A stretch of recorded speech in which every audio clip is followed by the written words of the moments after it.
Hey there, welcome to episode 18 of Attitude Makeover. My guest today is Akshay Bharadwaj, a product manager by profession, an amazing poker player, and a wonderful photographer.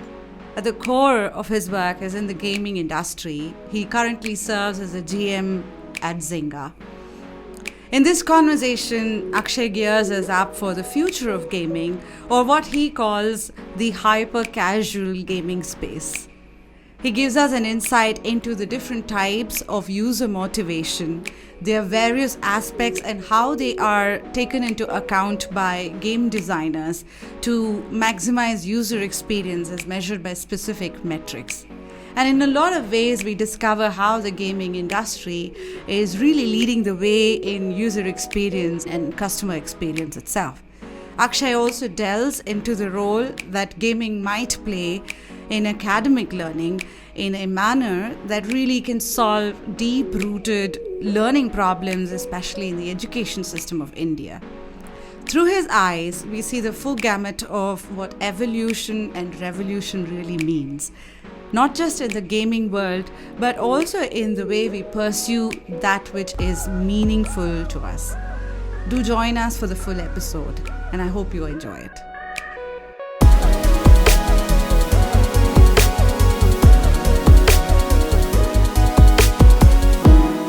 So I have the privilege today to have a good friend of mine, who's also a GM at Zynga. An amazing poker player, a wonderful photographer, especially black and white photographs. And what I like about your photographs is also how you describe that moment with a single word. I'm in awe of that skill. Akshay, thank you so much for being part of Attitude Makeover. Welcome to my show. Thanks, Aujanya. Happy to be here. I've been looking forward to being a part of this show. Looking forward to our conversations. I don't know what you have in mind, but we'll see how it goes. Thank you, man. Thank you. You come from the gaming industry, so I think for me, one of the things that I really like in our conversations is going into the depth of the industry one comes from. And gaming especially is really not just disrupting worldwide, but even in India, especially with our internet penetration with Geo, as well as how UPI, for example, has become so inclusive across the sector, whether it's financial literacy or just how we use UPI. I feel gaming is a disruptor in the industry. So I want to start off with what's that world landscape like for gaming, and if then you can zoom into what's really happening in India currently. Yeah, I think gaming's definitely been a fascinating space for me in the past few years, at least the past couple of years, where I've had the chance to go deeper. I think worldwide gaming is going through a lot of, I'd say, both evolution and revolution, right? Both of the spaces. I think the broad spaces where there's interest is this mobile gaming, of course, which is still the biggest space. There is console gaming, basically games played on, let's say, an Xbox, PlayStation, things like that. And there's also PC gaming, right? Like you can play on the web, on a browser, on a desktop, which is still, you would think of it as surprising, but still a pretty big space. But what's really... How big is it? It should be, in the 10 to 15 billion range, if I'm not wrong. Okay. The mobile should be in the 60s. Okay. Right. So it's a pretty big space. And in the mobile gaming space, what is really taking off is what is called the hyper casual space, or the casual gaming space, where you have bursts of time, bursts of gameplay, right? And that kind of expands who can play a game, right? You don't need to be a professional. You don't need to spend hours. You don't need a setup. But all you need is a phone, and Is this like the levels? Like you could let's say, take some of the popular games, right? Like take a Candy Crush, right? Or an Angry Birds, right? Some of the opening, or rather the early popular casual games, you could do it at your pace, right? Yeah. You could, whenever you have 5 minutes, 10 minutes. There are also games that are stress busters. Like you're feeling, you just want to take 5 minutes off, just declutter your mind. You can go and play this game. So that fits into the hyper casual space, which is just bursts of gameplay. Got it. there's not too much of depth in those games, right? And they're intentionally built that way. And we've seen that during the pandemic, like there's a, at least in India, like, shifting focus to India, there's a lot of games that have really taken off, essentially because you had, you saved on your commute time. You did not have other avenues for entertainment and things like that, which meant that gaming as a space took off. And in India, also a stress buster considering you're stuck at home. I think we all have gone through different facets of life that maybe we did not appreciate, right? Or we undervalued, right? And I think it's been an interesting journey through the pandemic, and depending on what age group, what gender, where you come from, what your home situation is like, I think all of those have got, I feel, magnified and accelerated through this. But in India specifically, like games that are specific to India, like Ludo, for instance, has really taken off in the pandemic. They did really well. There's some carom games, things like that. There's Teenpati, of course, which is like a popular Indian game that has moved to mobile. But relatively speaking, India is still, 1 to 2% of the world, right, in terms of mobile revenues. But we do have a whole ton of people playing, right? Like, so India, like number of Indians on the internet are 570, 580 million today, correct, right? And the latest numbers show us that more than 300 million of those play a game in India, right? Which is a pretty big number. But what we have yet to figure out is, from a gaming industry standpoint, how do you monetize these games, right? Like it's an evolution.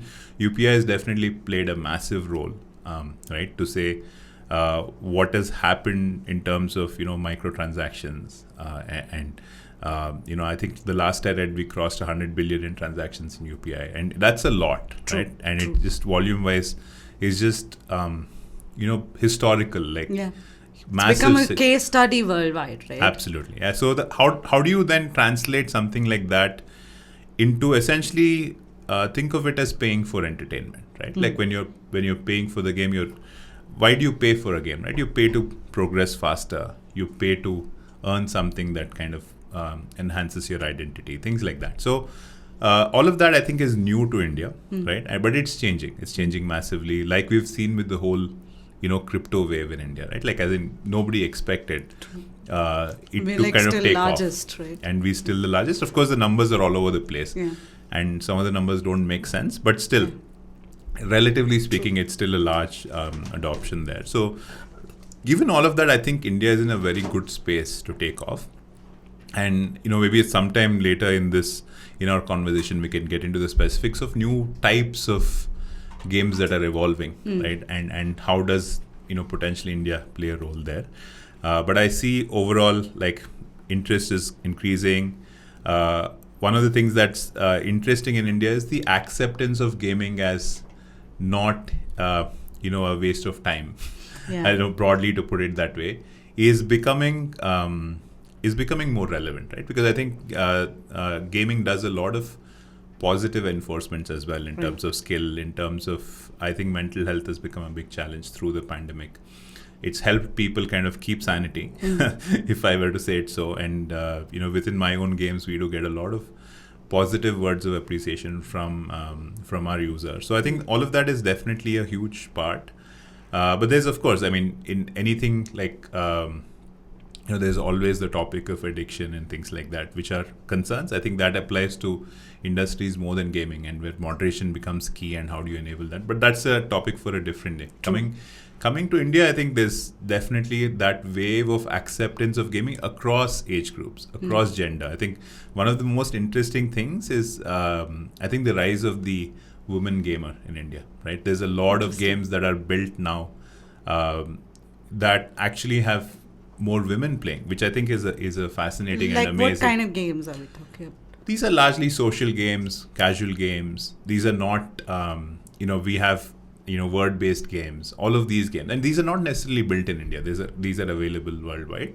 And I'm not saying there's a specific type of a game built for a gender, but it's just that the type of games that are being built are more casual, more approachable. They're built with the right kind of design to make it more inclusive. They're no longer just this, sometimes when you look and it's not necessarily a game, right? When you look at a space, when you look at an app, does it feel welcoming to you, right? Do people like you play this game is a very important part when you look at design. So I think that those are the pieces. I mean, we can get into those aspects specifically, but I know I may be digressing. But no. I think I'm going to just follow you through as you're going, because the deeper I get into it, I think it's more helpful.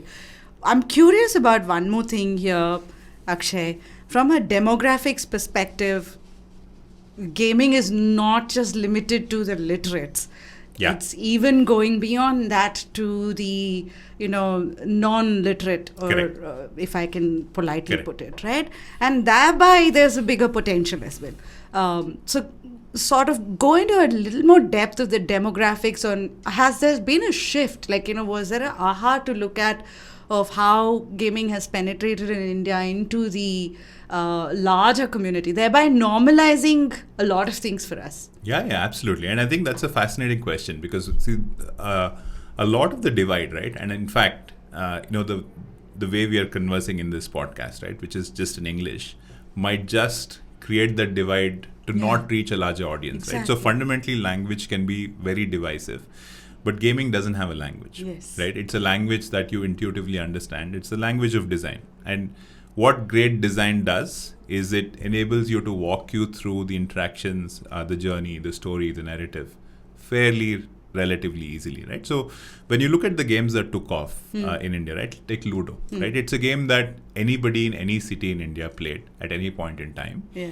So when you see an app that was made for it, you could invite your friends, you could play a game, and everything was the same, right? So the only difference was it was on a mobile phone. And fortunately, by 2015-16, smartphones became more pervasive. Geo was easily accessible. You're not worried about data. Then what are your blockers, right? The blocker is just adoption of the game. And that is a unifying factor, right? So, and it does bring people together. Similarly, Teen Patti and so on, right? Like, so I think that there is a huge acceptance for gaming itself, and the numbers don't lie, right? Like when you have 570 million people online and 300 million people are playing a game, they are coming from all over India, right? And gaming can definitely be a massively unifying platform when done the right way, right? And it's one of those things where you could polarize as well, right? Like for instance, we saw when PUBG went through all of the strife that it went through.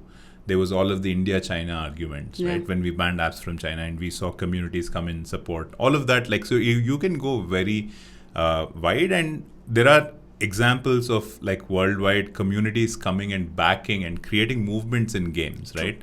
Especially in some of the European games, where they've fought for a cause, right? Like, like an example? I was reading somewhere that I think it was in Fortnite, if I remember right, where there was a community fighting for a cause, and they started putting billboards in the game talking about what they stood for, right?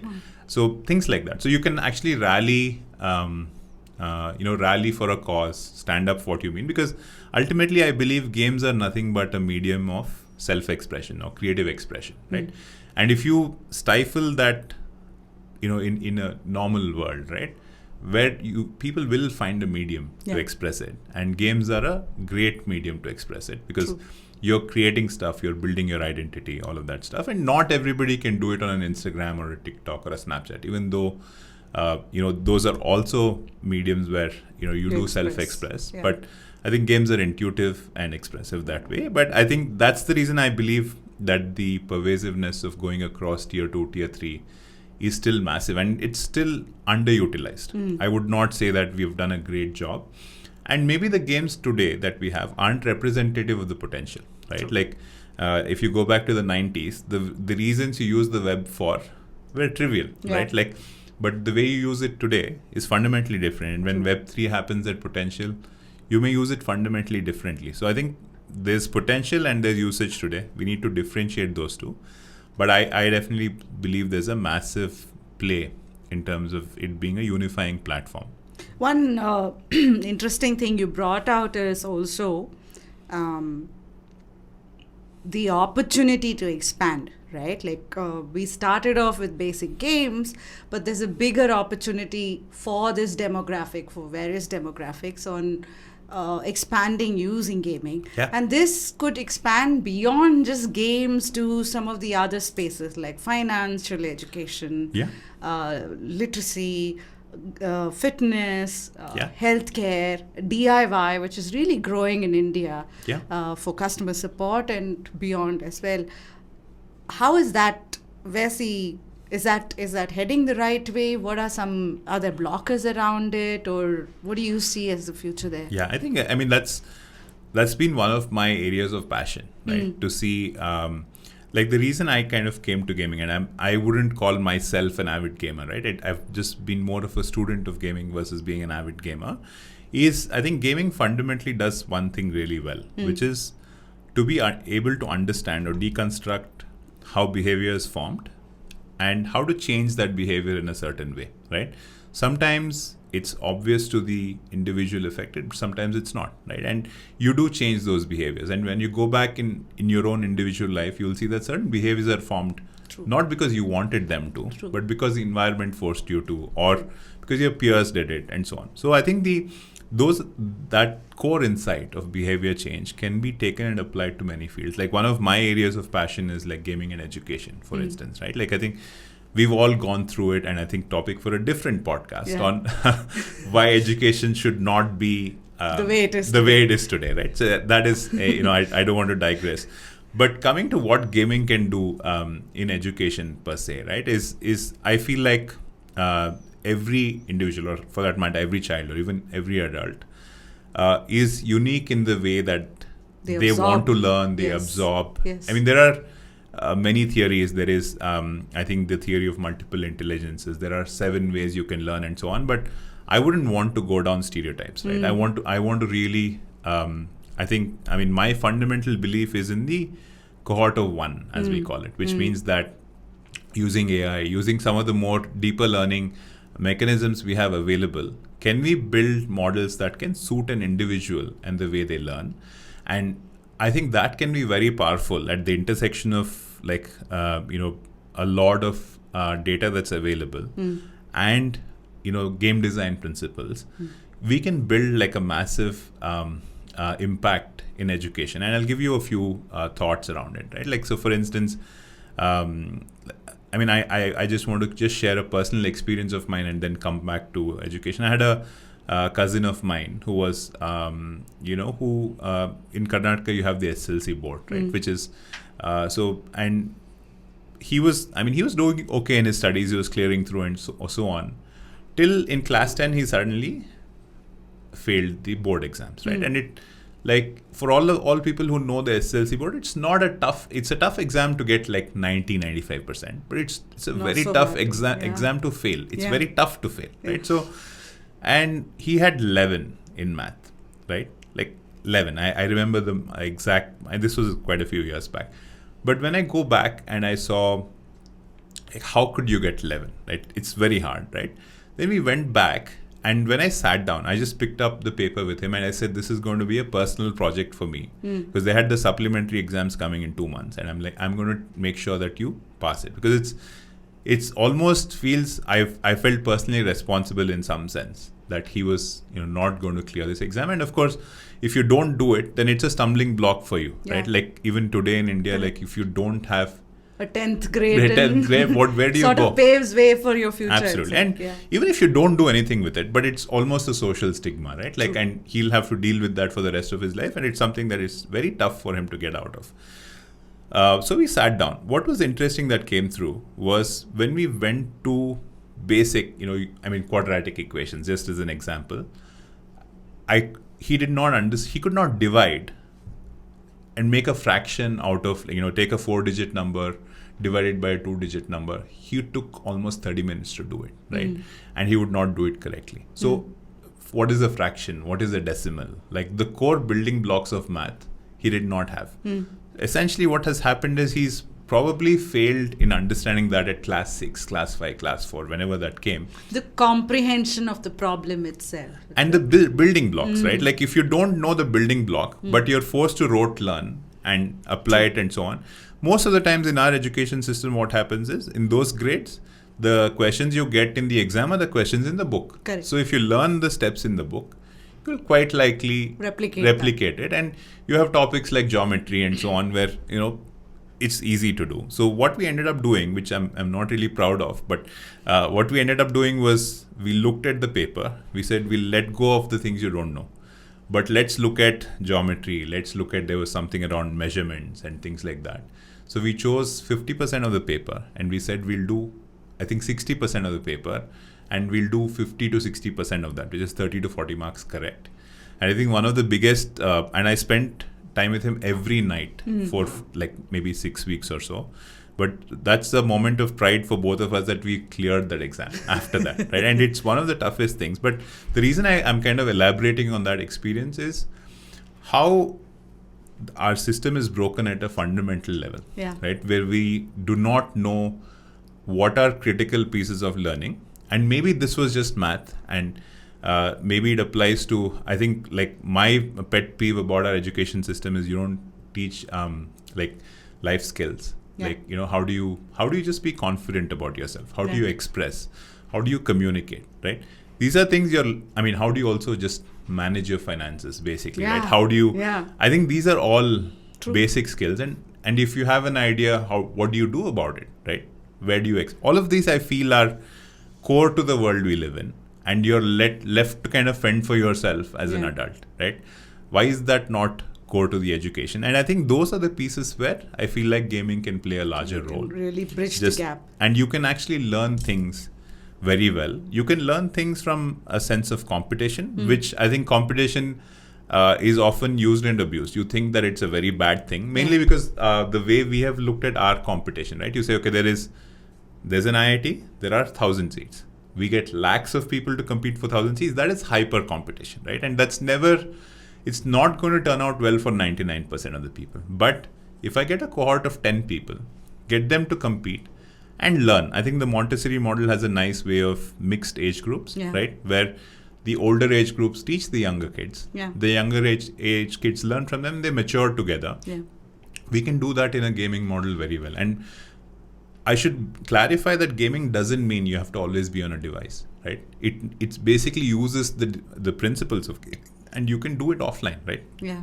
You also have the travails of gaming, which is phone addiction and things like that, and you can stay away from it. But you can learn the core principles, and behaviorally set it up for like a good learning path, right? And those learning paths in education are fundamentally life-changing for a lot of people. True.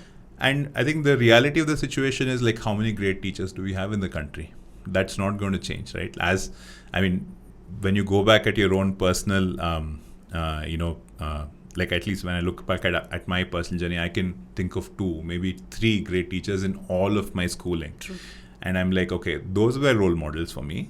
But why can't every single topic that I learn from come from a role model in that space, right? Yeah. You have access to technology, you have access to, experiences that can be built personalized for you. So I think that's going to happen, right? And so what you're also saying, Akshay, is that Uber level or hyper personalization that we see in other industries like retail and others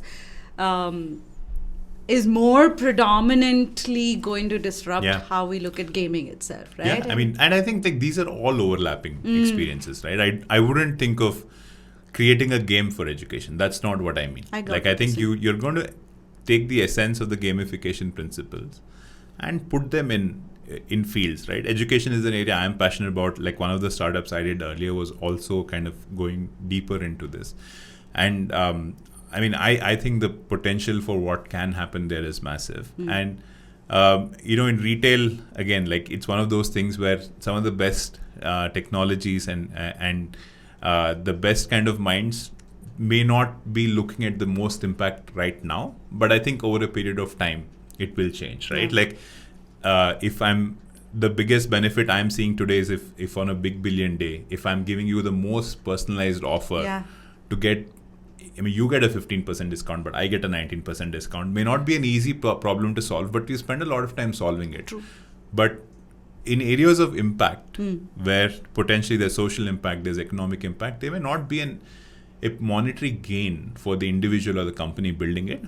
the systems impact is bigger, and we have to figure out how to incentivize those systems to work, right? Either they're government funded or there are individuals that come and fund it. I think that's for a different topic, but it's going to happen, right? As all of these become more prevalent, I think that there is going to be that the division we have between access, right? Like a lot of folks, and I mean, one of the things I was reading about recently was how the pandemic with all of the remote schooling has really marginalized the tier 2, tier 3 and the economically backward. They don't have a phone. I was surprised. Karnataka had some 30% participation in online education. And we were we dropped in numbers so badly. Kerala was the only one which sort of managed to sustain that education model online, right? Yeah, it was it's shocking. It's divisive, right? So how do you then the device becomes like a gating factor, and it's not that the parents of these children are educated themselves most of the time. So where are they going to get those those inputs, that inspiration and all of that from? So I think that is where both access to I think access becomes a super important piece, as well as just using the principles where students feel more confident about themselves. They feel that they are unique, which is also true, right? It's not something that you're trying to inculcate, which is which is not true to their personality, right? I think one of the in the little bit that I've read about and looked at education overall, I feel like the ability to discover early on, or letting the child discover what their potential is very important. And if you're going to teach them math and rote learning 100% of the time, they don't have the time to discover, right? In fact, and phones have also taken away the free time or the boredom away from those kids, right? Which is where some of the creativity kind of stems. So I think the ability to kind of be bored and be alone sometimes is important for these children. And how do you teach that even to them? Even adults, right? Akshay, having worked in the industry for 25 years, I think if you go back, I don't know about you, but engineering and electronics and communication was probably not my preferred path at all. Correct. Probably would, if given a choice, I would have, taken up a whole different set. So the art of learning, fundamentally, if we had that as a life skill, things become a lot more different, right? And how you look at career, how you look at learning and unlearning becomes a lot more different. Absolutely. And I mean, there are a couple of things that I highly recommend for anybody that's listening is they should look up the Learning How to Learn course on Coursera, which actually deconstructs how you can learn a new topic. And that's really insightful. And you can actually, it could be a new language, it could be a new skill, new profession, something that you've been always uncomfortable about, right? Or maybe socially awkward about. All of that can be fundamentally amazing, right? If you learn the meta of it, right? So I think I'd highly recommend that. And also I think the other aspect is, as children, as young adults, we may not appreciate how much learning plays a role, right? In life overall. And so you need to kind of go past to a certain level, maybe in your teens or a little later, where you tend to value that a little more. And maybe that's the right time for you to actually learn the meta and kind of apply it. And the notion of you being a professional at 21 and so on, only at 21, is also being questioned, right? We have a lot of folks in their teens who are probably the best in their field, right? It largely used to apply only to sport before, but now we're seeing it across the board. And I think just going back and deconstructing their life, what did they do differently? All of that are good learning lessons, I feel, for all of us to learn from. You sort of summed up Attitude Makeover as a show itself over there as a purpose. One thing that you talked through so far was also around the design part, right? And yesterday when we were talking, I was taken aback by how you mentioned how Uber and some of these applications that we're so used to is basically imbibing some of the knowledge from the gaming industry on how you engage with your customers. Correct. So it's pretty interesting it's pretty obvious, first of all, that design is a big part. But it's also interesting to know that design is a big part, not just in the game concept, but also in onboarding these various demographics. Is there a specific design set of rules over there that sort of, stands out in gaming that a lot of the other industries can sort of take in? Yeah, I think the way I've looked at it is also there's a way human beings are built, right? And there's a way and there's a reason, there's an environment and all of that we behave in. That is fundamentally the same, right? Games or even other apps may accelerate that behavior or may kind of bring forth some behaviors that you may not be aware of. But they were all kind of in the frame of reference already, right? So they're not, very rarely they're creating something that was not latent in who you are as a person. At least that's been my experience. So if you take, examples of a Snapchat or a TikTok or an Instagram, right? Like, or an Uber or any of these, there are fundamental things about like, okay, when you're coming into an Uber, your motivation is to book a cab, right? Now, before Uber came, you would have called 5 or 6 people, or if you didn't have a phone, you would have your own personal, somebody you would call, or just go out on the road and, get a bus, get a Rick, whatever it is, which meant the ability for you to get that and the access to that goes away, right? One of the things that gaming teaches you, and also there is a popular a model called the Fogg's model, and he's still a scientist at Stanford. He runs a lab called the Persuasive Technology or Persuasive Design Lab. It's a fascinating area of research in behavior. He talks about like motivation being a mix of 3 things, right? It's a mix of ability. It's a mix of I think there's a trigger and there is behavior. I think behavior is a mix of motivation, ability, trigger. I missed the inputs and the outputs, but he talks about these 4 aspects, right? So a lot of these apps and games, they understand that they want to decrease the ability for the end user. Like it should be as lower common denominator as you can. Like if I can do it, my grandmother can do it, like anybody, like my child can do it, anybody can do it. So you want to get that easy, right? And that's one of the fundamental things of inclusion in design. Like if you're going to make it so hard that only some specialized set of people can use it, it's not going to work, right? Your motivation can be sometimes just passage of time, right? Like in let's say in Instagram, you're just passing time. In Uber, you're trying to book a cab. So there are hard motivations, soft motivations, but there are nudges that come, right? And that's where moderation, self-control, all of that plays a role on the social media side. But on the Uber side, it's a hard thing. You're going to get a cab or you're not going to get a cab. But there are small things in an Uber app, for instance. When you open the app, if you see just a blank app, right? It feels like there's nobody here willing to help you. But you will always see a bunch of cars kind of hovering around, which makes you believe that there's somebody who's going to come and help you. Now, is that real? Is that not? We don't know. Eventually, right? you'll get 21 minutes. you will get 21 minutes, but or he'll call you to say cancel. Where are you going? I think, just a side note, but I think just a behavioral quirk I see is when the driver cancels on me, they will always say they're coming and then they'll cancel. Right? I don't know if you've had that happen to you. No, he always asks me to cancel. Because I live that too in Sarjapur, right? So they'll ask me, where do you want to go? Where is this drop? Because I think they don't get to see the drop when they accept. Yeah. So the moment I say it's Sarjapur, then they won't move, first of all. So Correct. then they're not moving, so you'll have to cancel. So, or they just tell you straight away, I think you should just cancel. Yeah. I don't know why Uber's not figured that bit in. No, I think that's a question of supply demand as well, right? I think they are very good in the sense that there is the social competitive behavior, which Correct. is they will cooperate in certain areas, Correct. but they will compete in certain areas. Yeah. They're like, okay, we all behave like this. Uber can't do. It's like a union. Like, everybody is behaving the same way.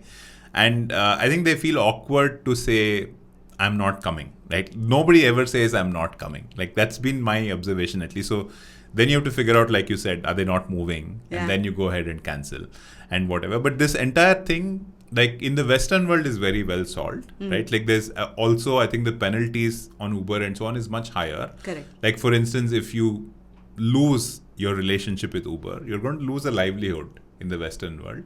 In India, no. It's completely fine, right? I mean, if you lose Uber, you have other things, and there's ability to switch between professions. All of that is not as hard. So I think the cost of these decisions are not as high.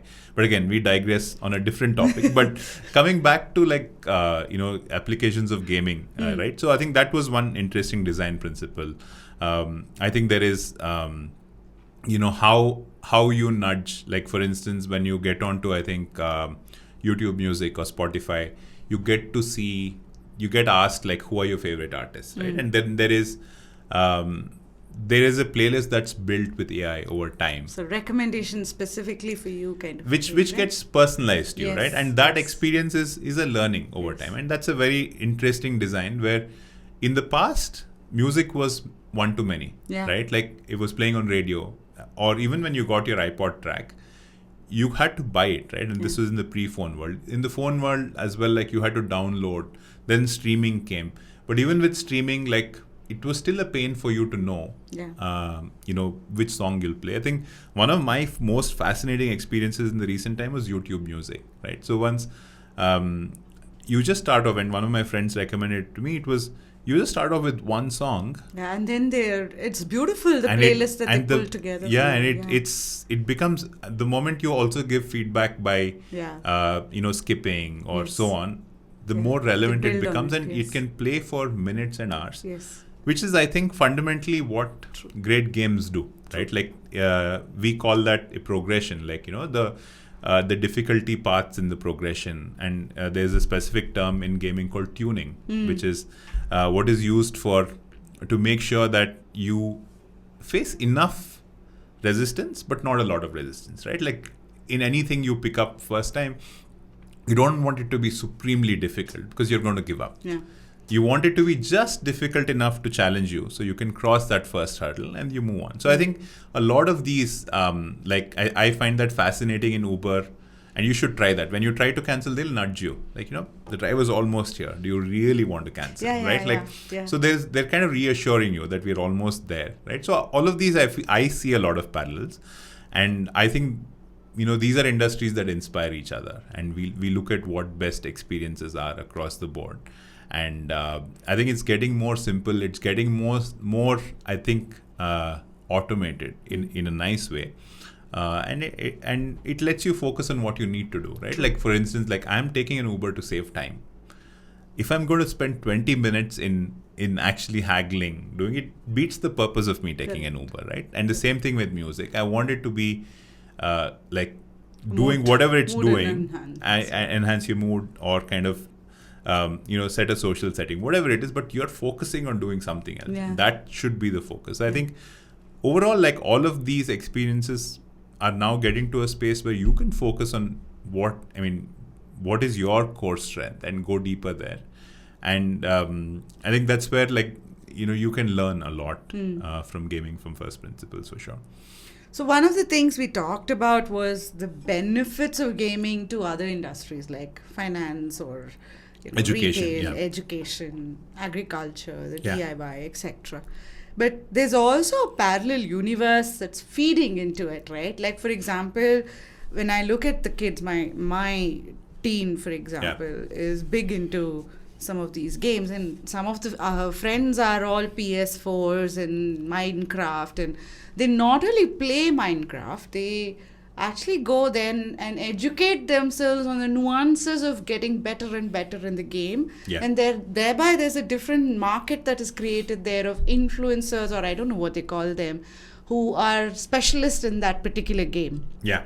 Right? Or educationists for the game sort of a thing. So there's a parallel universe that's running in the gaming industry that sort of facilitates these individual motivators to get better and better and better. Yeah. Talk to me a little bit about that space, because in order to understand gaming holistically, you need to understand gaming, the adjacent industries that benefits from it, and also some of those which are like influencers or substantially making an impact to that space as well. Right? And I think these are big ones there. Correct, absolutely. And I think the I feel like the core thing that has changed in this space is just access and quality of information, right? Like I think you can always go back, and if I asked you in the 90s who was the best musician, right? Like when we were in school and college, we'd have our opinions, right? And we will go to town, like, arguing about those opinions. Sometimes I remember we spent entire weekends doing that. True. Right? Like, but there was no answer. But once the whole concept of everybody being able to share content on a common platform started off with YouTube. Now there's a bunch of platforms, right? Social platforms. There's also the ability for you to know and give feedback to that individual. Now you can actually talk to the creator directly, which I think is a huge, I'd say like a watershed moment in this industry. Because what happened then was the creator, like if you are the superstar creating it, you now get to hear from each individual what they think about. That never happened before, right? You could hear it like, movies released in theaters, okay, you've seen the papers, and then, okay, I'll look at my collections or I'll look at feedback. Those are all peripheral. True. But internet kind of, like web, I'd say the 2.0 version democratized all of that, like what social meant. So for these gamers, I think Twitch was fundamentally born on this insight, right? Where a lot of professional gamers and a lot of any professional for that matter can now showcase how they go about their work, how they go about playing the game. And that is fascinating to me, right? Like you pick any, if I told you that you could look at how A.R. Rahman composes music. Yeah. Wouldn't that be like, and you did that for 100 days? Yeah. I'm pretty sure that's more worthwhile than going to like a formal music course, right? Yeah. Or if I told you, how, like, let's say how Spielberg did direction, right? So I think you're looking at the best, absolute best. These gamers are not really world famous at this point because you don't know them, but I'm saying they're of the same caliber as people that are very well renowned in those fields, and you're watching them do their work, right? Yeah. What a lot of the teens and like the young adult population has figured out is they have now a way to figure out who the best is in that field, right? And you have now a shortcut. You don't have to go and ask your friend, tell me who you learned from. You now can really go and follow the 10 best people in the world. Just observe them, see what they do. So immediately your craft, your game just goes up a notch because you're avoiding the basic 101 mistakes. You're not doing like stupid things that you do for many months and years to level up. You're just leveling up instantly. Then it comes down to the core principles that apply to anything, right? You have to have the rigor. You have to put in the hours. You have to put in, just the sheer discipline of going through this entire piece will come through. That fundamentally doesn't change, but the platform on which you start off is a lot better. And in some sense, it's a generation divide. Like unless you play these games, you don't, or anything for that matter, right? Any new social you don't technology, know where the doubts are. You don't know what are the unknowns. And if somebody's like, if you've learned, like, you take cricket for that matter as well, right? Like for instance, if let's say Rahul Dravid taught you how do you build up, or rather how to become a more complete cricketer, or Tendulkar taught you, how to learn batting technique, right? Or Kumble taught you how to bowl. Your questions won't be the 101 questions you had that, you would come to your parent and say, how do I hold a ball? Or what is my stance going to be on the bat? You're then going to ask more sophisticated questions. You might ask things like, okay, is the angle at which my bat is swinging, is that right? And as a parent, you're like, what bat, what angle, right? You wouldn't know what's happening there. So I think that's just, this might be a loose analogy, but that's what is happening in the gaming world. The environments are very deep, they're very intricate, they're very sophisticated. So unless you understand all of that stuff, and you look at a Minecraft, you look at all of what Roblox is doing in terms of, and all of the new Web 3.0, metaverse, all of that is coming. It's all coming on us. Yeah. And it's basically a new internet. Yeah. Right. And it's going to challenge a lot of frames of thinking that we have. And I think we'll just have to learn. Like there's no other way around it. And that's the reason why, a lot of children, and even teens, I'd say largely, have one, at that age, they have a larger capacity to learn because just in terms of curiosity, I feel, which sometimes I believe adults lose as you grow. Yeah. They have naturally, they're more curious and they are motivated. Like, I mean, those are two very strong ingredients for learning something deeply. And you layer that on to the quality of learning. And your style of learning as well, right? Correct. It's very, I might choose to watch a video, I might choose to just learn it by playing and making mistakes. I probably will go 100 times back to the game to get it better. Absolutely. And then I think that like, if you're experiential, if you're like a somebody who's an auditory, who's learns by listening, learns by seeing, all of these options are available for you, right? Like, and you can pick what you choose. And I think there are a fascinating kind of family of startups and apps now that are coming, which can actually give you feedback on experiences, which means that, okay, you want to learn how to dance. There is, like just like what we are doing today in the podcast, right? There's a camera, which can just be your phone, which is recording your moves and giving you automated feedback to say, you did X move wrong or Y move correct and so on. So you're actually getting the technique right, the fundamentals right very quickly.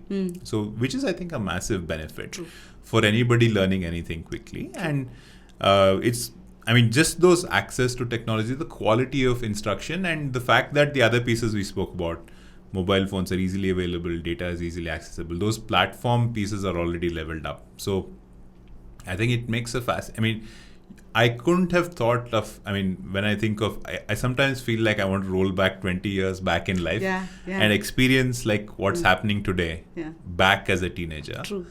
It would have been like, not taking away, like, obviously we had great times when we were kids, but it just feels like you want to, experience it all over. And so many times, like, I see myself experiencing what the Gen Z plays. Yes. And I actually enjoy it as well, because I've got some really good, interesting conversations with a lot of these kids, right? And they introduce you to so many fundamentals which you sometimes disregard, or Correct. You unconsciously are not even aware of, and it's very interesting how they look at things itself. Correct, absolutely. And I think we spoke about it earlier also, which was like, just a disregard for authority, which I think is I think a life-changing skill. Absolutely. So, and I think some of these platforms teach you that, right? They're not saying because somebody told you to believe that this is the number one actor and you should follow the number one actor or the number one sports person. You go out and you make your opinion, and you follow what interests you, right? There's nobody really kind of walking you down a certain path, and just that, I think that can be very powerful, right? And you're forming you're building a sense of critical thinking. You're forming your own opinions. All of that becomes like, those are amazing life skills to have when you get into anything for yourself, and you're getting more confident every time you make a decision. The quality of decisions, and you're learning from one space to the other. All of that kind of adds up. Taking a quick break from our conversation today, I wanted to quickly talk about our collaboration partner, Hubhopper. This podcast was created on Hubhopper Studio. If you wish to start your own podcast for free, please visit www.hubhopperstudio.com. Hubhopper is India's leading podcast creation platform. Start your podcast with Hubhopper Studio and get your voice heard across platforms like Spotify, Gaana, Google Podcasts, Wink Music, and many more. Click on the link in the episode description or visit hubhopperstudio.com. Thank you, Hubhopper, for the collaboration. And now we go back to our conversation. One interesting observation I had through these kids' interactions is, I know one of these kids, and he's, I think, 15, and he's a big fan of Apple devices, just like...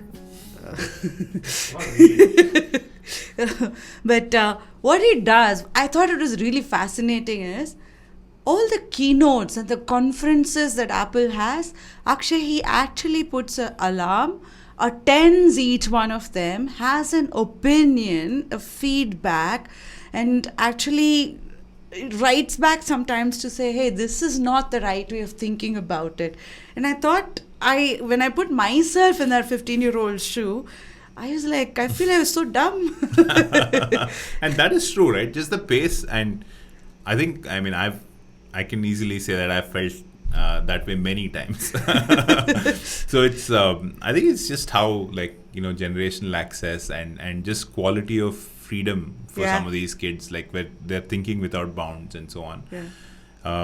Is fascinating. But of course, you do have, we spoke about tier 2, tier 3, it's when the divide is massive. This is, of course, you're coming from the sense of privilege, all of that. Much. But I think the fascinating problem would be, how do you take this to scale? Correct. How do you make everybody kind of think this way, feel this way? Then you have a country that is more, fundamentally innovative, responsible and innovative and in more control of your future. You're not trying to make decisions just because somebody asked you to, right? I think that's definitely a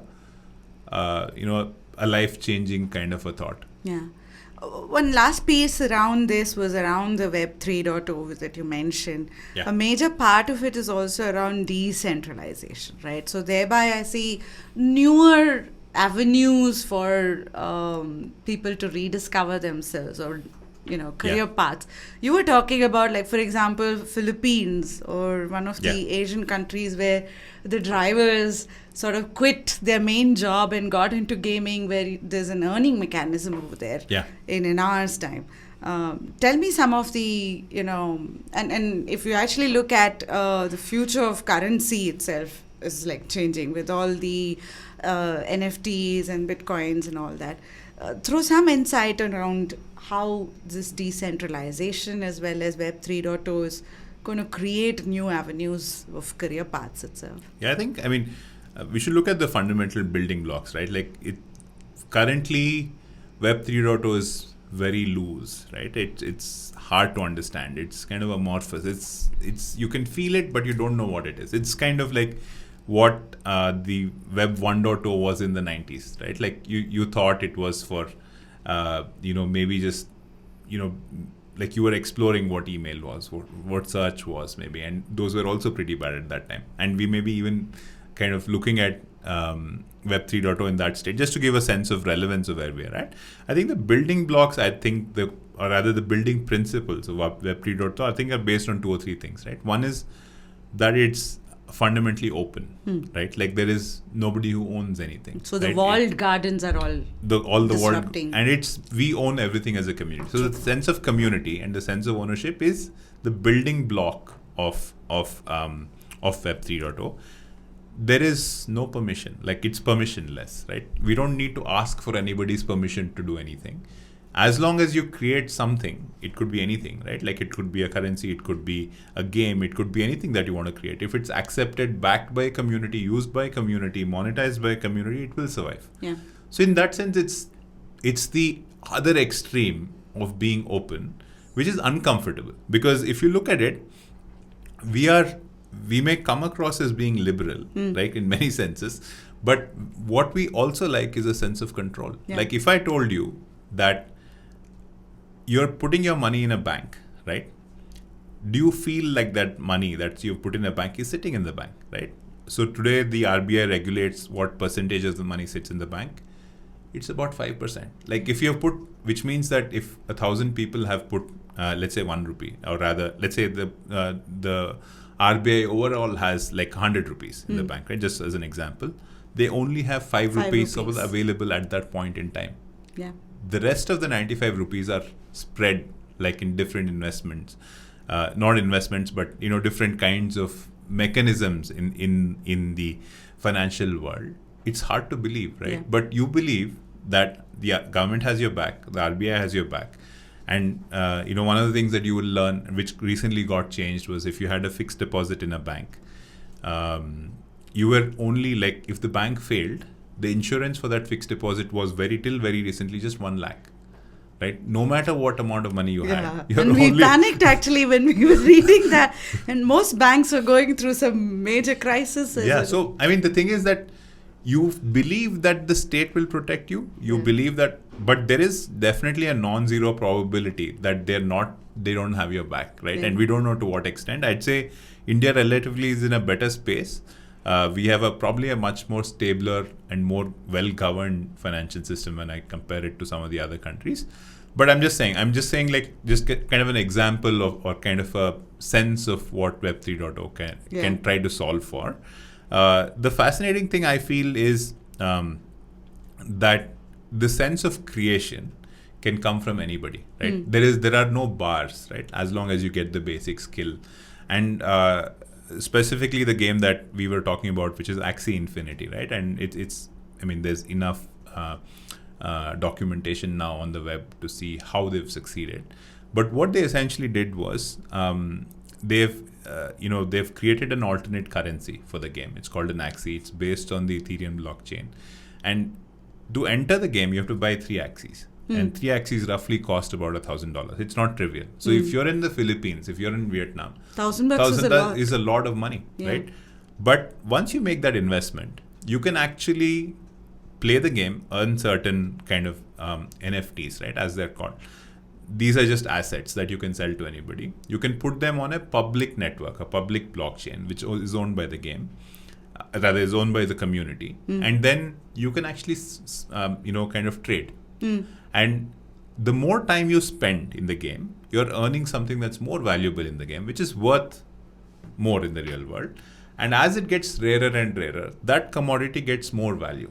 So you're not in this fixed kind of a mindset. You can actually really make good income from this. And if this means that you will spend time doing something else you're passionate about, right? Which comes back to, there are notions in the world, right? There is the concept of UBI, which is universal basic income, which is if, let's say, hypothetically, everybody was provided with a basic income, they could do what they want to do. Because I feel like, and I feel strongly about it, I feel like if why should people really, struggle to make ends meet when there are better ways where, there needs to be some kind of a balancing act in society where you can provide for everybody else to level up and, they can follow their passions. They can completely not do anything. That's still fine. That's my opinion. But I think that those are the kind of things that are interesting arguments to make, right? And I feel like all Web 3.0 can lead us to some interesting possibilities here, right? Like in terms of being open, being democratic about it. And, the community, like, obviously it's seeing a lot of resistance because the way governments are built, countries are built on control, right? They're built on, most governments tend to control how the media, how information flows, how media flows. In a communist country, that is obvious, like everybody knows it. In a democratic country, that's more subtle. Yes. You have ownership. But it's slowly getting obvious as well. I think we won't get there. But it is, but we both know that it is like, and that is, it's a scary place to be when you have certain, like, in the political world, in the governance world, it is governments. In the financial world, it's banks, right? Like, do banks have your back? Probably not. Do governments have your back? Probably not. All of those become like, right? You have your own back. And you are responsible for it. You're taking ownership of it and you control the future. And I think what we are seeing in the financial system is basically the expression of that, right? Like, why would you go out and buy a Bitcoin? Don't buy it as a financial instrument, but buy it as a sense of ownership of the future.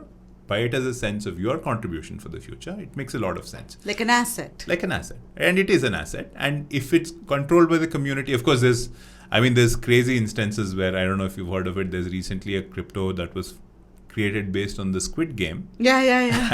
And, people got cheated. That happens, like, we've heard of cheat scams in the real world. It's fundamentally no different, right? Like, it's basically you being conned because you didn't do your governance thereby becomes. So governance will come, right? Like, but governance is from a very different lens, right? Like, governance doesn't mean by ownership.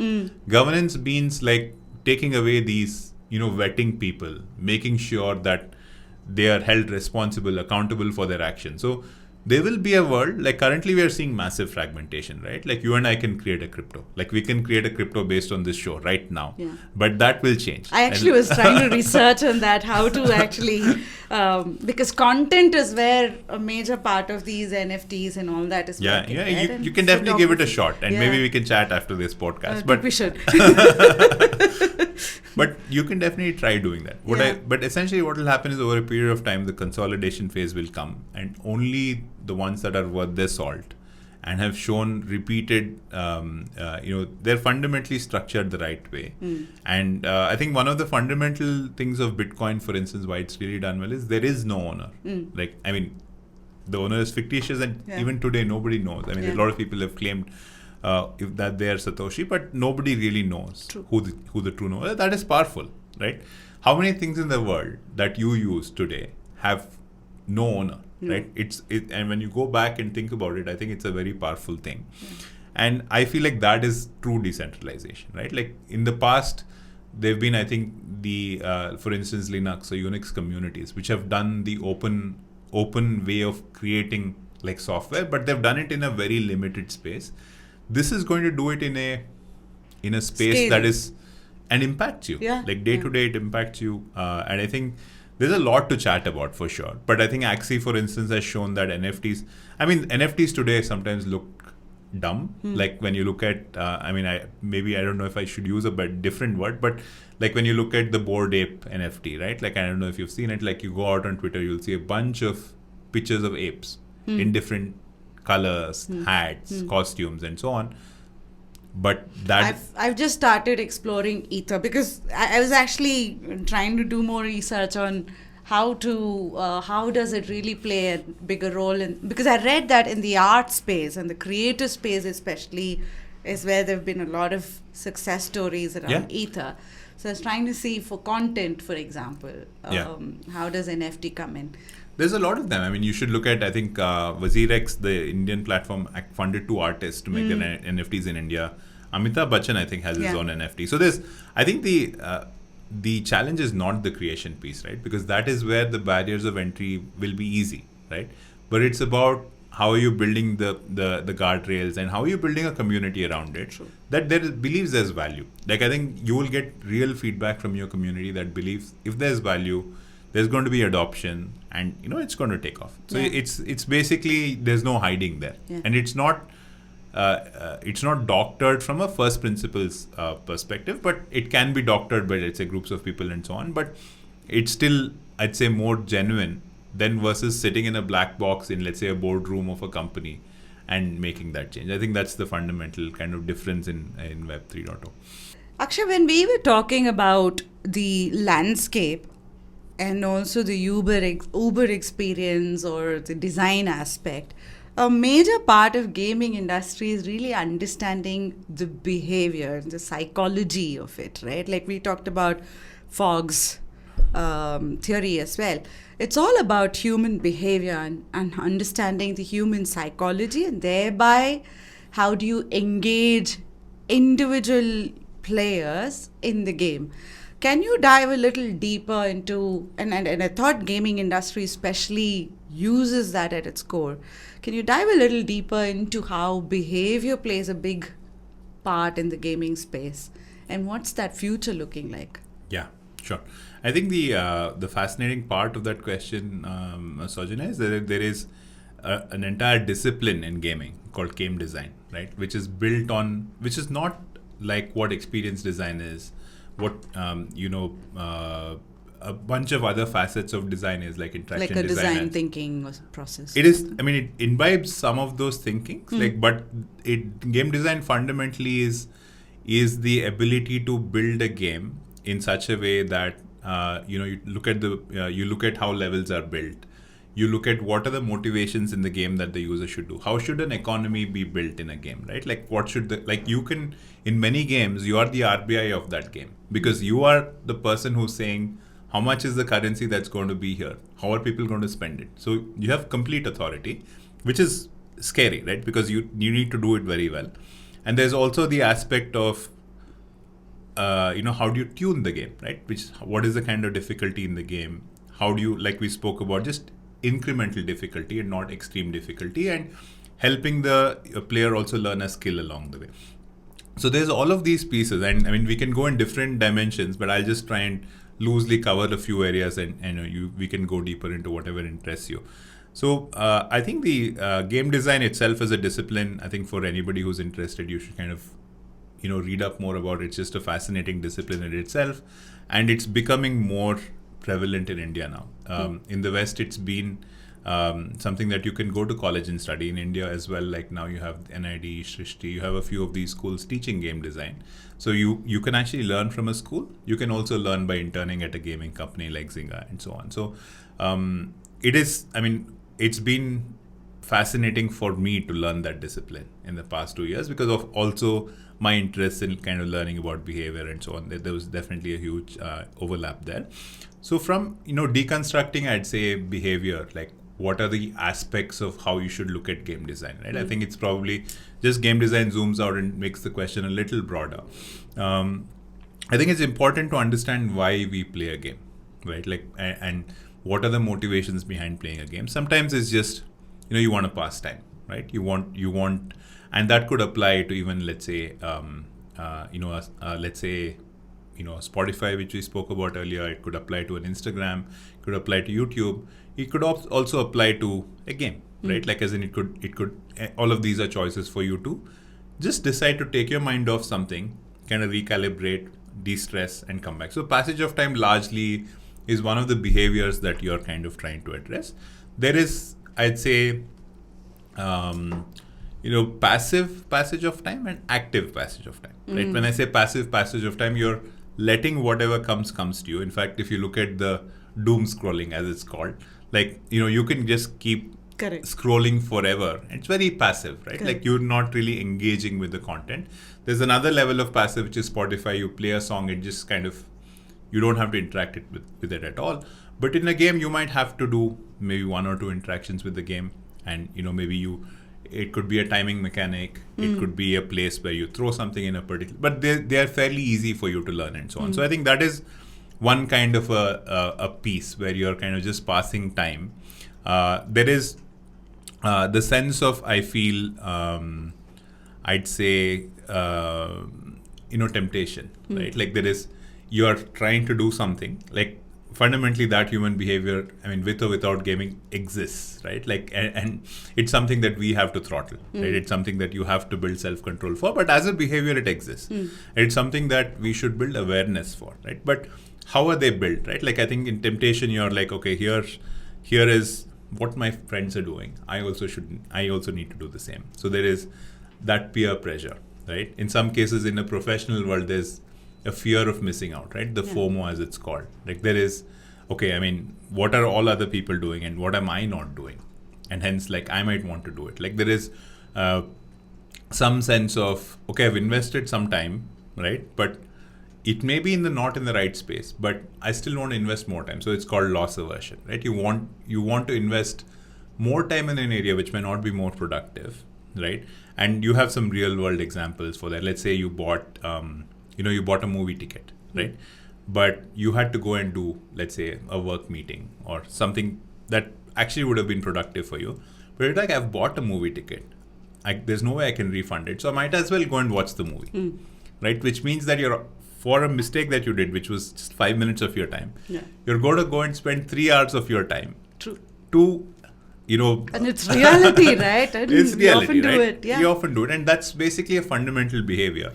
And those kind of things you need to be aware of when you're looking at, any interaction you do, right? And a lot of the times these are latent. We don't understand they exist, but they are, right? That's how we are all built fundamentally. So it's important we understand what this temptation looks like. There's also a reward aspect, right? Like I've seen in some games, we are always about instant gratification. Correct. Right? I think that's an area. I'll come to that. Like I'm just trying to cover different facets, and I'll come to the facets of gratification, reward, and maybe we can pick that up right away. I think that is definitely huge. Like there's no definite. No, go your normal flow. I didn't mean to. No. So sure. So I can so there is the sense of temptation, right?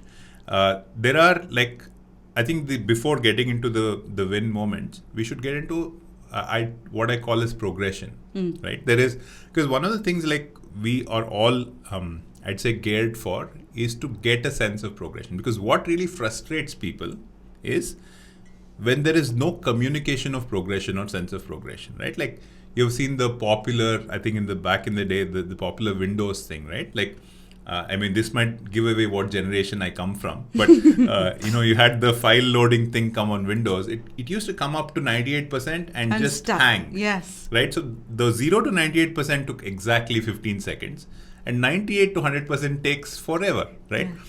So it's important for you to, just from a basic 101 design view, to be able to communicate what is the progress that's happening, right? And that is a very bare bones example of something else, right? But think of an activity that you are doing, right?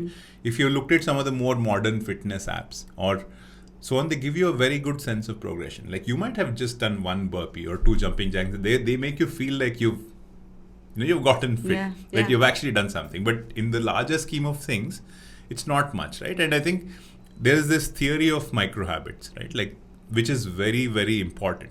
And that's how basically behavior is built. Again, the scientist we spoke about, Fogg, is again behind that theory as well, which is that the atomic habits you're talking not about. atomic. These are atomic habits is, I'd say, a larger thing which talks about more things. But the root principle, the scientific research was done by Fogg. It's called, I think, tiny habits, if I'm not wrong. That's the original name, where what we are talking about largely is the same, which is if you want to start exercising, do 30 seconds a day, 1 minute a day, 2 minutes a day, do that for a week, do 5 minutes for the next week, do 10 minutes. Still, you're completely conditioned to do it, in which you will see that there is no kind of hesitation to get there, right? So I think that tiny habits model is a fundamental of any behavioral change, right? Like if I asked you to just go out for a walk for 1 hour, you're going to resist it. You have a deep desire to do it. Like, don't get me wrong, but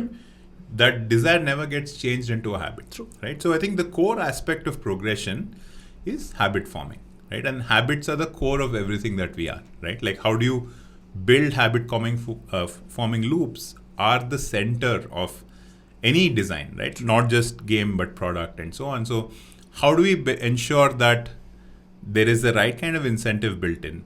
There's the right kind of process, there's the right kind of reward, and then the kind of cyclical loop continues. Still you get better at a task, and there's always frequent checkpoints to know, are you progressing not? Like, can I get that feedback back? So I think that progression part is super, super important, because that's where we'll spend most of our journey, right? When we're learning something, it's a game or it's any habit that you're building up. And it's also important for letting go of a habit, right? And which is, it's not just important to form a habit, but let's say you've chosen to, let's say, stop drinking or stop smoking. We have seen that all of these loops are very hard to break. Yeah.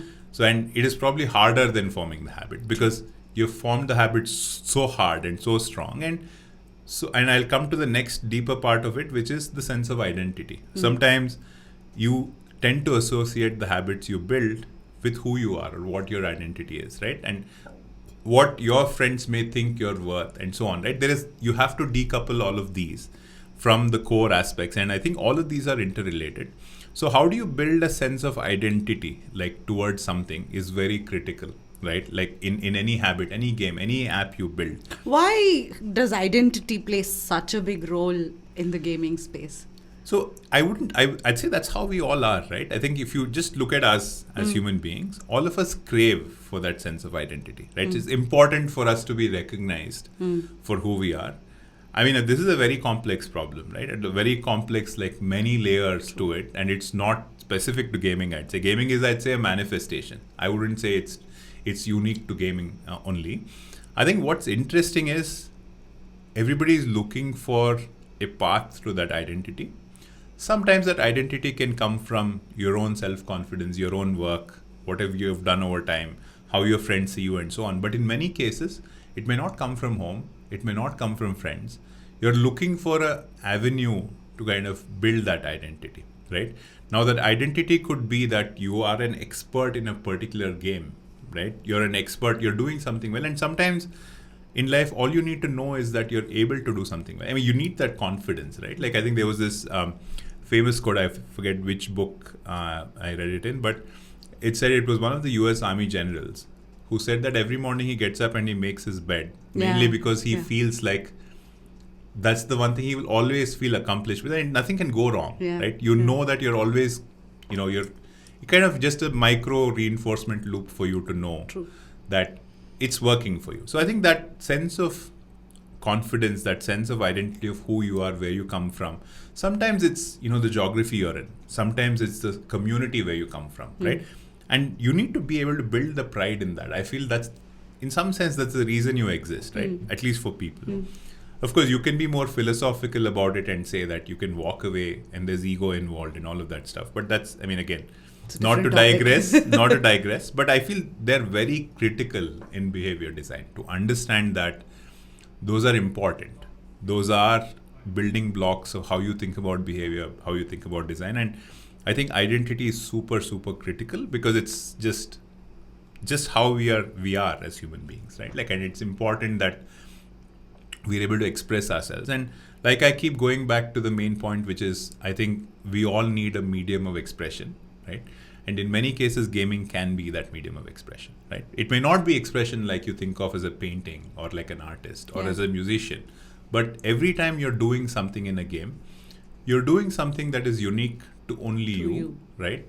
And in many cases, in the farm games in Zynga, for instance, you can build a farm the certain way. You can decorate it a certain way. You can have people come and visit your farm. And, for instance, one of the biggest things that's taken off in the pandemic is home gardening, right? You're building a sense of comfort, association, and that relationship because you probably got that sense from somebody else or through work or through friends. And now, so I think there's not just identity, but also kind of social adjacencies that are there, which is, I'm, kind of just touching on that whole topic as one bucket. And then after all of this, I would think of the win moments, right? I think like you spoke about, absolutely are critical because the win moments are in a game, we call them the win-loss moments, right? And typically the games that do very well are not only that do the win moments very well, but do the loss moments also very well, right? Which means that the win moments actually make you feel euphoric and the loss moments you actually hurt, you feel hurt. In the sense that you, in a positive way, right? You want to improve. When similar to a school sports event where you did not win a medal, right? You want to compete, you want to get better, and I think both of those moments are important, right? So there is. I feel like if you just do forcible gratification all the time, it's hard to just get progress because you're gratifying independent of what I do, which is what a lot of social media does. True. Independent of what you do, right? There's reinforcing your worldview. They are just, and you will always, maybe towards the end of that session, you don't feel as great. But when you're doing it, there is no friction, right? When you're in the app, there is no friction. But in gaming, it's a little different. In the sense that you want to achieve progression, you have to put in the effort. You have to, either craft something, you have to build something, you have to express yourself, you have to do something in the game, which could be a good habit, right? Over time. So the win-loss gratification achievement, right? For instance, there are fundamentally human beings are wired for competition. We have to understand and appreciate that, right? I think a lot of how we express it comes through in different ways.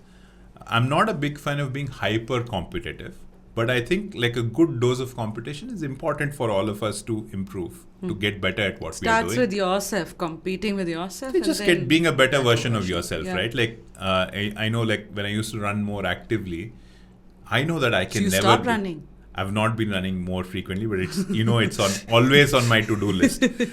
But I think when I used to run very regularly, right? Run races and stuff like that, that you're never going to win a medal.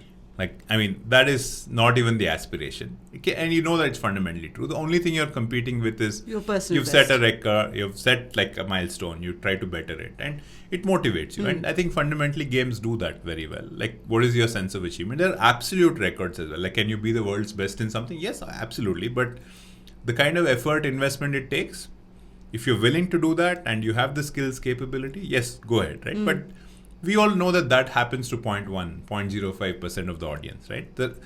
how do you build a mass market game? You're building it for 100% of the audience. You're not building it for 1%. For your top right? achievers, yeah. So if we build the equivalent of an Olympics app, you will have 100 people using it. Like, that's not what consumer apps do, right? True. They want to level up everybody in a certain way, and you want to build that mass interest. So I think the incentives are different, but it's important to understand how they work, right? So there is that, and there is, I think there are two other elements which I really have learned better in games. One is the social aspect, right? Like, you want to build friendships, you want to explore, you want to find people like you, because one of the beautiful things the internet has done is you can find people like you, right?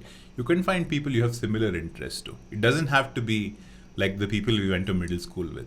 Like, and that is startling. And recently, like, I had this crazy experience where I discovered that there is nobody that looks or, things feels like me in that group.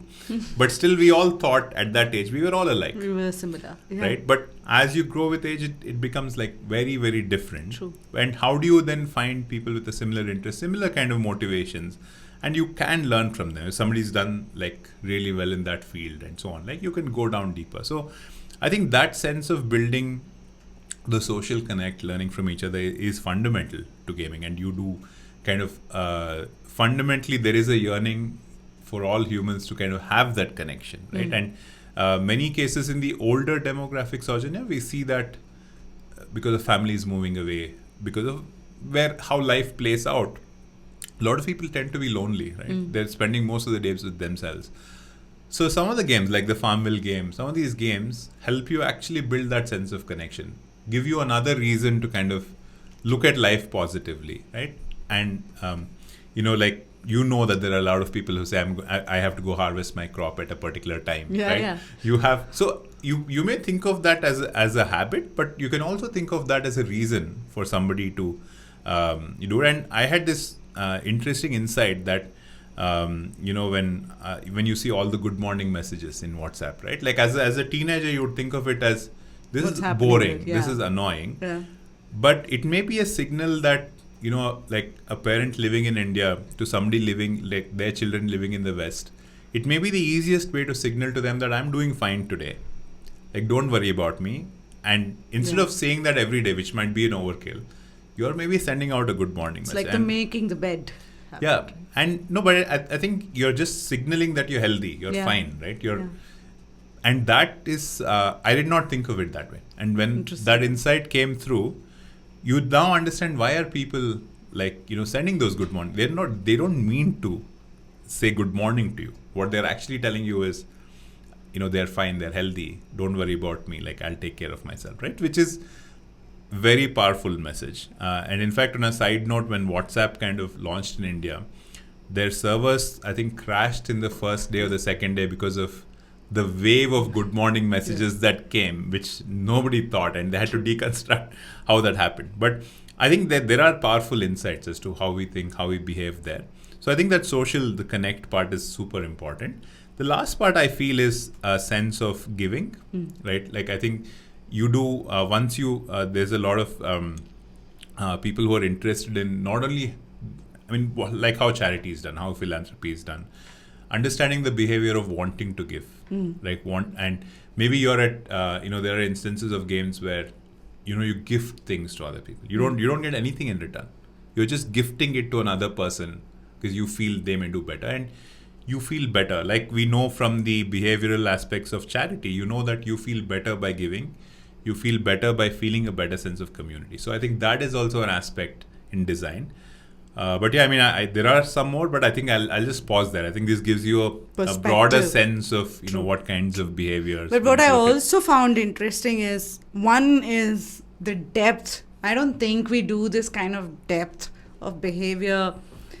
We probably go to certain extent in retail in terms of mindset and behavior, but that's more on a customer journey perspective. Correct. But this level of behavior is very unique, I would think. And it is actually you need to understand, like, without understanding all this well, you will unlikely be able to build a game. Like, you have to understand these.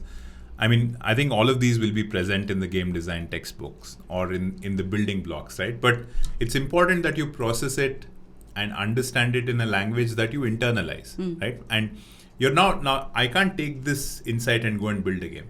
You have to take this insight, apply it to the context that you're building a game in, and then translate, right?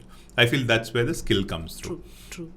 I think in this conversation, what you also brought out is how you communicate, collaborate, and learn from the community. What I'm also seeing is there's a bigger role of technology and the changes that are happening, whether it is AI, whether it is AR, VR, whether it is Discord, for example, on how that's being used, or even chats like Zynga Poker, for example. It's got a lousy chat backend, but it allows you to sort of chat what is happening here. Like, when I've got a ace pair and you've got a king pair, I know I'm going to win, but you are also very sure you're going to win. So there's a conversation that's being enabled as well. So the role of technology, and since technology is changing so drastically, dive a little deeper into how you sort of integrate these two into the future of gaming. Into the future, okay, sure. So I think it's important that what we look at, Saujanya, when we think of games is we want the core of a game is what is called a core loop, right? Which is a set of activities you do in the game repeatedly. And sometimes you master the core loop, sometimes you do things on top of the core loop, and so on, right? But what we want to do is achieve that core loop via execution in an app, console, whatever, very well, right? So if you're looking at a farming game, you're like, okay, you're seeding, you're seeding the plants, you're growing the plants, you're harvesting the plants, then you go and sell it somewhere, then you use that money, buy more seeds and come back. And that forms the kind of core loop for a farm game. So that I think is well solved. And if you want to look at a game like technology wise, if you apply the right game principles, you're able to solve it. The interesting things are on aspects of communication. Like you mentioned, a lot of the in-game chats haven't really done a good job, which is where I think Discord has done a phenomenal job, right? Like I think just as a community for gamers to come together and work. So we'll always find technology to kind of come up and solve for things like that. And Discord is now like the go-to thing for a gamer, right? Like, and if you're in any gaming event, any gaming community thing, you're always on a Discord, and it's easy for you to connect and so on. There is the other aspect of understanding who the gamer is, right? We spoke about the cohort of one, personalization. I think that's where there's a lot of things that will happen over time. Like we will understand who you are, where you come from, what you like, how you want to play the game. And we will be able to personalize gaming experiences on the fly for you, which makes it more relatable to you, right? Like there's also deep personalization happening in terms of personal assistants, a bunch of these things. I think there'll be a convergence of good tech. You're talking about personal assistance through the game for you. Could be. I mean, all of this I think will not come through as a game is my belief. They will come through as a platform, right? Like for instance, today how you look at a Siri or an Alexa is just as an assistant. But what if they were integrated into your life? Like I think the whole concept of metaverse, right? Like when you can just look at the world around you. The world is right around you, right? Like you don't have to go anywhere. Like you can shop by just looking at an AR device and order from here, right? You can actually have an interaction with somebody just by being where you are. Yeah. So all of this is in some sense gaming experiences. True. So they're not fundamentally games. I think the notion of what that game will be as a unit will broaden and broaden because we are looking at more kind of unified experiences that will come across the board. And I think the just a game as a unit, it just simplifies the view too much. And I don't want to take that view mainly because I think it's going to be more pervasive, right? Like because if you and I talk about what makes Candy Crush special, there's not as much excitement like in what you can do with it, but what you can do with this broader problem space and what kind of experience you can build is massive. And it, like we spoke about earlier, like you can take this to education, you can take this to finance, you can take it to literacy, you can take it to elections, you can take it to wherever you want to, provided it is thought of and run in a regulated kind of ethical manner. Like you can, and which is why it is fascinating and scary, right? Because then the decentralization might mean a lot of things. True. But there's a lot of experimentation happening about. We spoke about Axie as well, the game that has shown us that you can actually play to earn, right? Think of it like the notion of playing to earn. You would never have thought of it because you think of playing as a passage of time. You think of playing as, I'm doing something as a stress buster. While away time. And most of the times people think of gaming as, and this is again maybe a middle class, maybe an Indian mindset to say, don't game, it's a waste of time. Instead, go and buy a textbook, learn something or go and take a course. But ironically, they are slower forms of learning, right? Like these are actually more active, more well applied forms of learning. And all of this I feel will translate into experiences from a technology view, which are very immersive, meant for you, and will know what you need at what point in time. And I know I'm generalizing, but we can talk about examples if we need to, in terms of, specifically in games, like, what we can do as well. Go on. Sure. So we can look at, for instance, the casual gaming piece we spoke about, right? Like when we look at, our own space of, when we looked at longer format games, we have said that invest 9 hours, 10 hours, and you'll get a benefit. Now we can condense that into 5 minutes, 2 minutes of gameplay, and like bite-sized, and which is happening. If you see in learning, it's happening a lot, right? Yeah. What you thought of in academia was like go to an Ivy League or go to an IIT, go to an IIM, spend 4 years. Only then you will know something. Now you have Udemy, you have Coursera, you have all of these which you can learn on the fly, provided you have the input skills required for it, and you can learn on the job. A lot of there's also the flexing part of it, right? Like I went to an IIT, I went to an IIM, I went to, if you take away that, you could, if you have the right motivation, you don't really need to go to these places to learn, right? Most of these are referential brand symbols a lot more than they're actually learning mechanisms, right? I think again, that's another deeper conversation. But the aspect here I'm trying to bring out is that there is all of these different elements that we can pull back into a game. Basically, rethinking any space that we're talking about and how we engage in that. It could even be like, literacy around finance. Like even for someone who's earning money, financial awareness and financial literacy is a different ball game. Yeah. Between you and me as well, there'll be a huge difference. So it could be personalized to how I look at finance, and thereby, right? In fact, like one of my wife and I were discussing it some time back. And also the data suggests very clearly. For instance, financial literacy for women in India is super low. Yeah, it is. And it is the way society is conditioned, the way you do have the barriers of patriarchy in some sense, right? You do have conditioning. Like there's a lot of barriers to break, which just a startup cannot.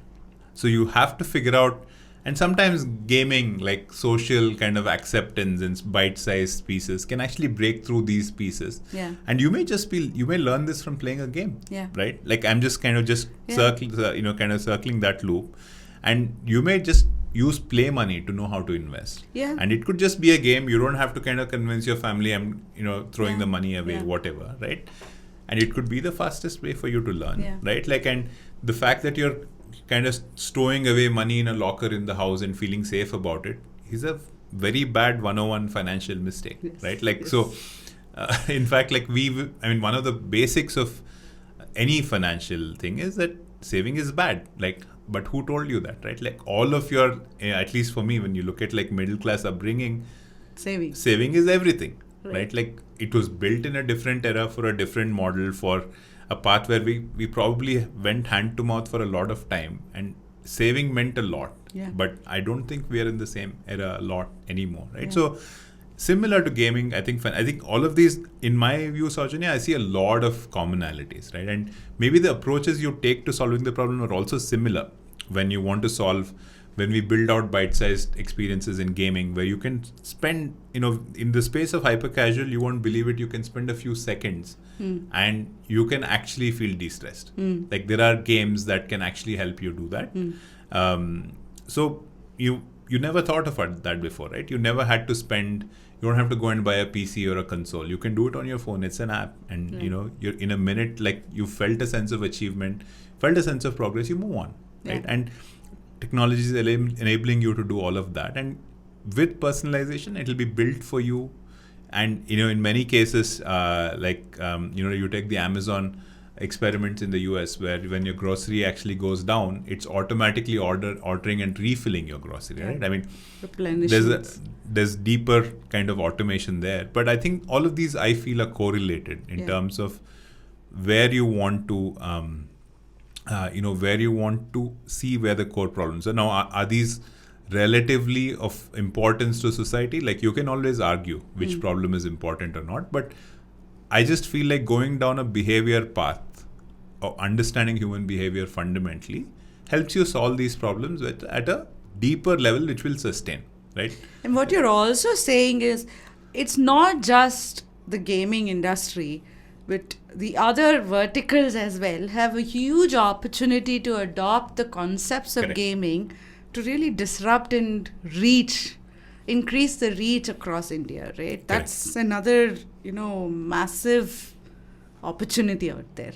Absolutely. If done the right way. Absolutely. And it's already happening, I feel like. I think there's a lot of new age products and so on, which are kind of using the same principles we spoke about, right? Which are building a sense of identity. Like, I think, I was quite excited, for instance, when Tata Nano was released. Unfortunately, it didn't work.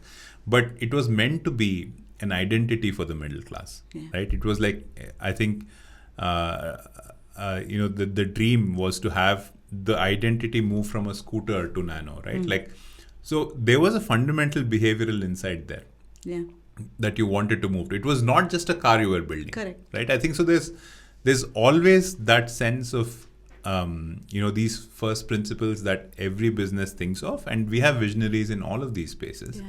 And it's important just for us to deconstruct and understand and, cross-apply these learnings. One last question on the gaming itself is, what will not change in this space? I think that is something that we keep thinking about a lot, right? But I would say not one, but maybe two things, right? Like which will not change. Since we've spoken about behavior a lot, right? I fundamentally believe that gaming will continue to be built on how we behave, right? I think that fundamentally is not changing. We may evolve, but that will remain the crux of the motivation of why we build games. From a player view, or from a personal view, I feel like games will always remain a form of creative expression. Right? I think that is understated, but at the core of it, that's what it is. Because it associates with the identity part of it as well. And you also are looking for a medium, right? Like, not everybody is born a talented, like we said, a painter or an artist or a writer and so on. And those are hard skills to acquire. What is the easiest way for you to acquire a skill and feel that sense of, I'd say, creative fulfillment? Might be a game. Makes sense. Akshay, thank you so much. This was a beautiful deep dive, not just into gaming industry or someone who's from the gaming industry, but also for others who are in other industry verticals and career journeys, to be aware of customer behavior, to be aware of technology, to be aware of the India ecosystem and what's driving change here, and thereby plan on what the potential of the future looks like. And the deep dive into the personal behavior, the behavioral aspect, was pretty insightful to take into a whole bunch of other industries as well, where inclusion is really, really an important aspect. And so I'm going back with a lot of takeaways from this conversation. Thank you so much. Hey, thanks, Ajanya. It was my pleasure to be here. Thanks for having me over, and I completely enjoyed our conversations. And I might have digressed a bit, but it is what it is. It is very useful. It is very useful. Thanks.